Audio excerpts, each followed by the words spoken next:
Thumbnail দেখে নিশ্চয়ই বুঝতে পারছেন বা টাইটেল দেখে কিন্তু নিশ্চয়ই বুঝতে পারছেন আজকে কোনো আমি রান্নার রেসিপি নিয়ে আসিনি। আজকে আপনাদের সাথে শেয়ার করব শুটকির রেসিপি। বাসাতে কীভাবে আমি শুটকি বানিয়েছি সেই রেসিপি আপনাদের সাথে শেয়ার করছি। আসসালামু আলাইকুম, আপনারা দেখছেন এসএস কুকস কর্নার ভিডি, সাথে আছি আমি জান্নাতুন্নেহা। আমার রেসিপিগুলো যদি আপনাদের কাছে একটু ভালো লেগে থাকে তাহলে অবশ্যই সাবস্ক্রাইব করে আমার চ্যানেলের পাশেই থাকবেন। আর যারা নতুন আমার চ্যানেলের সদস্য হয়েছেন তাদেরকে অনেক বেশি ধন্যবাদ। আজকের লইটা শুটকি বানানোর জন্য আমি এখানে নিয়েছি লইটা মাছ।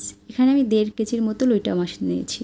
এগুলো খুব সুন্দর করে ছোট ছোট পিসেস করে কেটে নিয়েছি, দেন এগুলো খুব ভালোভাবে ধুয়ে নিয়েছি। আর বাজারে কেনা লইটা শুটকিতে কিন্তু অনেক পরিমাণ ময়লা থাকে, আর বাসায় যেহেতু আমি তৈরি করছি এটা খুব ভালোভাবে পরিষ্কার করে নিয়েছি। মাছটা এটা কিন্তু একদম স্বাস্থ্যসম্মত হবে। দেন এরপর আমি অ্যাড করে দিলাম 2 টেবিল চামচ লবণ। এই লবণটা দিয়ে আমি 10 মিনিটের মতো এই মাছগুলো মাখিয়ে রাখবো।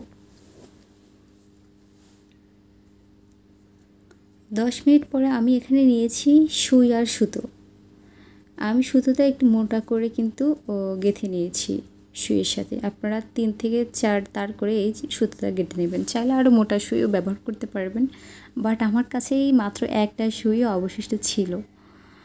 এবার আমি এই সুই দিয়ে এই মাছের যে ছোট ছোট পিসেস করে নিয়েছি না, সেই পিসেস করা মাছের মাঝখান দিয়ে এই সুইটা আমি দিয়ে সুতোয় গেঁথে নিচ্ছি। সেম প্রসেসে কিন্তু আমি সবগুলো মাছ গেঁথে নেব।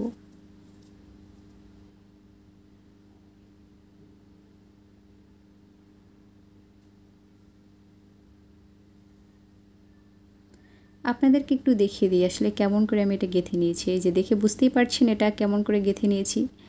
এভাবে সবগুলো যখন গাঁথা হয়ে যাবে এরপর আমি এই যে দেখতেই পাচ্ছেন এভাবে আমার বারান্দার রেলিংয়ের সাথে বেঁধে দিয়েছি। আজকে যে পরিমাণ রোদ উঠেছে এই রোদে কিন্তু এটা একদম পারফেক্টলিভাবে অনেকটাই পানি ঝরে যাবে। আর বেশি রোদ থাকার কারণে কিন্তু কোনো গন্ধ এখান থেকে ছড়াবে না। আমি তিন দিনের মতো আমি মাছটা শুকিয়ে নিয়েছিলাম। 3 দিন পরেই কিন্তু একদম পারফেক্ট একটা শুটকি চলে এসেছে বাসায়, একদম স্বাস্থ্যসম্মত, কোনো ময়লা নেই আর কোনো দুর্গন্ধ নেই। এবার আমি সুতা থেকে মাছগুলো আলাদা করে নিচ্ছি।